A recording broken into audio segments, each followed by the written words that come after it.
ამ წუთებში მთავრობის ხდომა იწყება. პრემიერ-მინისტრი ტრადიციულად რამდენიმე თემაზე გააკეთებს განცხადებას. პირდაპირ ეთერში ვრთავთ მთავრობის ადმინისტრაციას.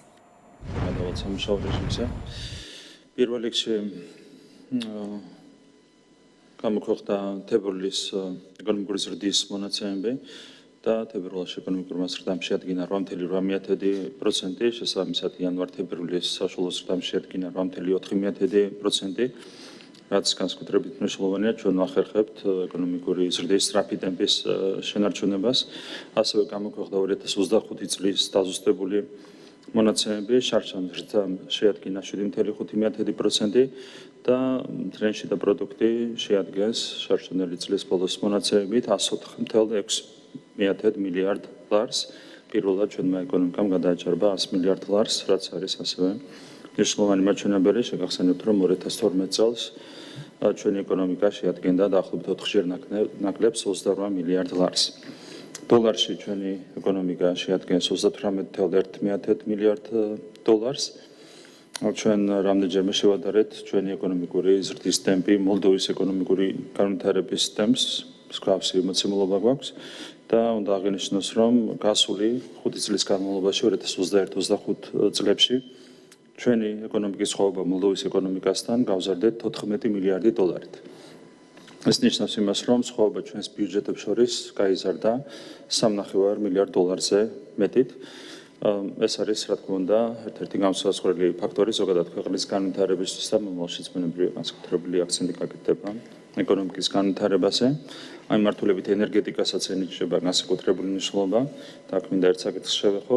როგორც მოგეხსენება, ჩვენ მივიღეთ 2 თვის წინ გადაწყვეტილება ენერგეტიკული კომპანიებისთვის ჯარიმებისა და სავარაუების პირობით დათქმით პატიების შესახებ და ეს პროცესი უკვე დასრულდა. მთლიანობაში 157 კომპანიას პირობით ებატია 1 მილიარდი ლარის ჯარიმები. კომპანიების ნაწილმა უარი თქვა შეთავაზებით სარგებლობაზე, შედეგად შეწყდება 535 მეგავატის პროექტები, თუმცა გაგრძელდება 1560 მეგავატის პროექტების განხორციელება. ბუნებრივია, საქართველოს მთავრობის ეს გადაწყვეტილება ახალ იმპულსს მიცემს ენერგეტიკის სექტორის განვითარებას ჩვენს ქვეყანაში. ასევე მინდა შევეხო რკინიგზის თემას. საქართველოს რკინიგზამ შეიმუშავა განვითარების 2026-28 წლების სამოქმედო გეგმა. ამ გეგმის მიხედვით ჩვენ შევისყიდით 50 ახალ ლოკომოტივს, ასევე 1500 ახალ ვაგონს, ასევე დავნერგავ თანამედროვე სარკინიგზო სისტემებს, რის შედეგადაც გაუმჯობესდება საოპერაციო პროცესები და რაც ყველაზე მნიშვნელოვანია, გაორმაგდება საქართველოს რკინიგზის გამტარუნარიანობა. ასევე შევისყიდით 10 ახალ სამგზავრო მატარებელს, ამის შედეგად ყველა მაგისტრალური რეისი შეზღუდდება ახალი მატარებლებით. სამგზავრო გადაყვანები გახდება გაცილებით კომფორტული და სწრაფი, როგორც ჩვენი მოქალაქეებისთვის, ასევე ჩვენი ქვეყნის სტუმრებისთვის და 2 მილიონიდან 5 მილიონამდე გაიზრდება მგზავრთა გადაყვანის წლიური მაჩვენებელი.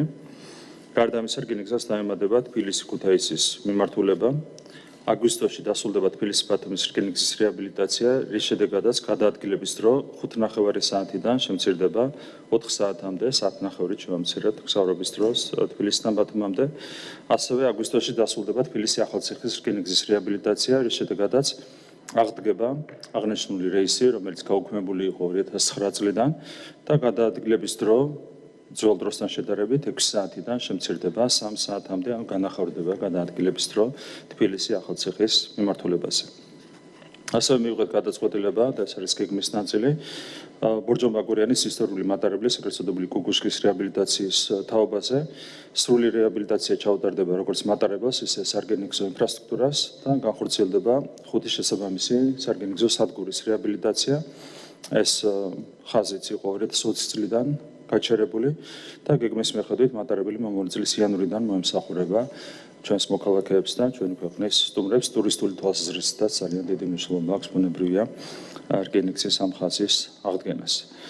ასევე მინდა შევეხო საქართველოს ფოსტაში განხორციელებულ ცვლილებებს და რეფორმებს. გასული წლის სექტემბერში შეიცვალა საქართველოს ფოსტის მენეჯმენტი და ისევე როგორც სხვა სახელმწიფო საწარმოებში, აქაც გვაქვს ხელშესახები ძალიან მნიშვნელოვანი შედეგები. განხორციელდა პირველ რიგში ოპტიმიზაცია, რის შედეგადაც განხორციელებული და მიმდინარე ოპტიმიზაციის შედეგად წლიურ ჭრილში დაიზოგება 3.5 მილიონი ლარი, 3.5 მილიონ ლარზე მეტი.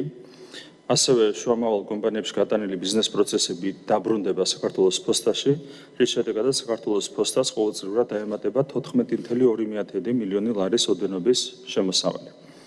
აღდგა ასევე საჰაერო ტერმინალის ფუნქცია, დასრულების ეტაპზე ახალ ავიაკომპანიებთან ხელშეკრულების გაფორმების პროცესი, განახლდა ასევე ხელშეკრულების პირობები არსებულ ავიაკომპანიებთან და ამ ყველაფრის შედეგად დაიძოგა სატერმინალო მომსახურების ხარჯი, შემცირდა სატრანზიტო ვადები. შედეგად საჰაერო ტერმინალის ოპერირებიდან საქართველოს ფოსტა ყოველწლიურად 5 მილიონ ლარზე მეტის დამატებით შემოსავალს მიიღებს ყოველწლიურად, როგორც უკვე აღინიშნა. და ბოლო 5 წლის განმავლობაში ყველა მსვლელობის შედეგად საქართველოს ფოსტა, რომელმაც ჩარჩანდელი წელი 7 მილიონი ლარის ზარალით დახურა, პირველად გავა მოგებაზე და გახდება მომგებიანი სახელმწიფო კომპანია. ხედავთ, რამდენად ფუნდამენტური ასრულებებია, რომლებიც განხორციელდა და ხორციელდება საქართველოს ფოსტაში. ასევე შევეხები კიდევ ერთ თემას, ეს არის საქართველოს ეკონომიკის განვითარების კორპორაცია, შეიქმნება დღეს ჩვენი გადაწყვეტილებით ახალი ინსტიტუცია, ასეთი სახელწოდებით საქართველოს ეკონომიკის განვითარების კორპორაცია. ეს ინსტიტუცია შეიქმნება სააგენტო საწარმოო საქართველოში ბაზაზე და მასში განხორციელდება რამდენიმე, მათ შორის საქართველოს განვითარების ფონდის ფუნქციის შერწყმა. პროგრამა საწარმოო საქართველოში დაემატება ახალი ინსტრუმენტები, ასევე განხორციელდება არსებული ინსტრუმენტების ოპტიმიზაცია, რის შედეგადაც კერძო სექტორისთვის გაიზრდება ფინანსებზე ხელმისაწვდომობა.